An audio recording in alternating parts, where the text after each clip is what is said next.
আচ্ছা, এমন কি কখনো হয়েছে যে কেউ এমন কিছু একটা করে বসলো যা দেখে বা শুনে আশেপাশে সবাই একদম হয়ে গেল? সবাই হয়তো ভাবছে, আরে কি সাংঘাতিক সাহস তো! আজ আমরা ঠিক এমনই একটা পাওয়ারফুল শব্দ নিয়ে কথা বলতে এসেছি। তো আলোচনাটা শুরু করার আগে চলুন একটা ব্যাপার একটু ভাবা যাক। এই যে আমরা বলি দুঃসাহসী, এই দুঃসাহসী হতে আসলে কি লাগে?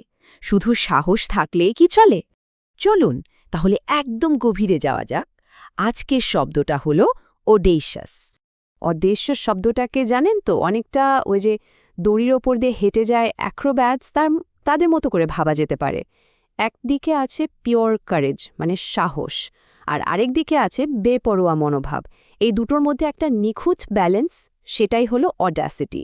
মানে এটা শুধু সাহসী হওয়া না, এটা এমন একটা সাহস দেখানো যা কেউ আশাই করে না। এই শব্দটার আসল শক্তিটা কিন্তু লুকিয়ে আছে এর মূলে। শব্দটা এসেছে ল্যাটিন অডেরে থেকে, যা সহজ মানে হলো সাহস করা। ব্যাস এইটুকুই।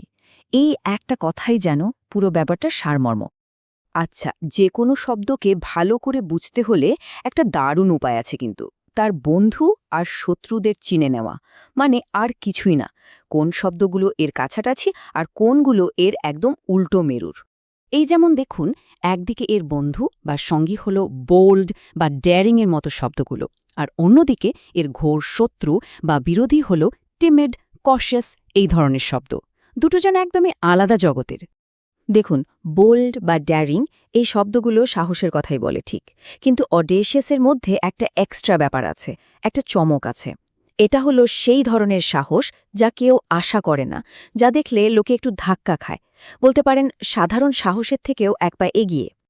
আর এর উল্টো দিকের শব্দগুলো টিমেড, কশাস, এগুলো হলো সেই অবস্থাটা যখন সাহসের চিহ্নমাত্রও নেই, শুধুই দ্বিধা আর ভয়, যা অডেশিয়াস হওয়ার একদম বিপরীত, ঠিক যেন উল্টো পথের পথিক। তো অনেক তো তত্ত্বকথা হলো, এবার চলুন দেখি বাস্তব জীবনে এই শব্দটা কিভাবে তার খেলা দেখায়। একটা দৃশ্য কল্পনা করুন তো, একটা প্রেস কনফারেন্স চলছে, ঘর ভর্তি সাংবাদিক, একজন খুব ক্ষমতাশালী মন্ত্রী বসে আছেন। হঠাৎ করে একজন রিপোর্টার এমন একটা প্রশ্ন করে বসলেন যা করার কথা কেউ হয়তো দুঃস্বপ্নেও ভাবেনি। এখন ভাবুন তো, এই পরিস্থিতিতে রিপোর্টারের প্রশ্নটাকে কি বলা যেতে পারে? টিমেড বা ভীরু? না, মোটেই না। পোলাইট? একদমই না। মাইল্ড? আরে হতেই পারে না। এখানকার জন্য একদম পারফেক্ট শব্দটা হলো অডেশিয়াস। কিন্তু প্রশ্ন হলো কেন? কারণটা হলো, প্রশ্নটা শুধু কঠিন ছিল না, এটা ছিল রীতিমতো নিয়ম ভাঙার মতো একটা ব্যাপার। এর পেছনে একটা বিরাট ঝুঁকি ছিল, হয়তো চাকরিটাই চলে যেতে পারত বা ক্ষমতাশালীদের রোষের মিকে পড়তে হতো।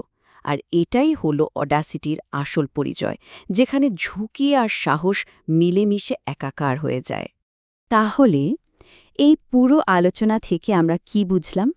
এই একটা শব্দের আসল জোরটা ঠিক কোথায়? আমরা দেখলাম যে অডেশিয়াস আসলে শুধু একটা শব্দ নয়, এটা একটা কাজের বর্ণনা, এমন একটা কাজ যার একটা বেশ বড়সড় ফলাফল থাকে। এটা এমন কিছু যা মানুষকে এক মুহূর্তের জন্য হলেও থামিয়ে দেয়, ভাবতে বাধ্য করে। আর ঠিক এখানেই কিন্তু একটা বড় প্রশ্ন এসে যায়, এই দুঃসাহস কখন বীরত্বের পরিচয় দেয় আর কখন সেটা বাড়াবাড়ি হয়ে যায়? এর উত্তরটা হয়তো পরিস্থিতি আর কে কোন দৃষ্টিকোণ থেকে দেখছে তার ওপর নির্ভর করে। পরের বার যখনই এমন কোনো দুঃসাহসী কাজ করতে দেখবেন কাউকে, তখন একটু ভেবে দেখবেন এটা কি অড্যাসিটি, আর সেটা কি ভালো নাকি খারাপ।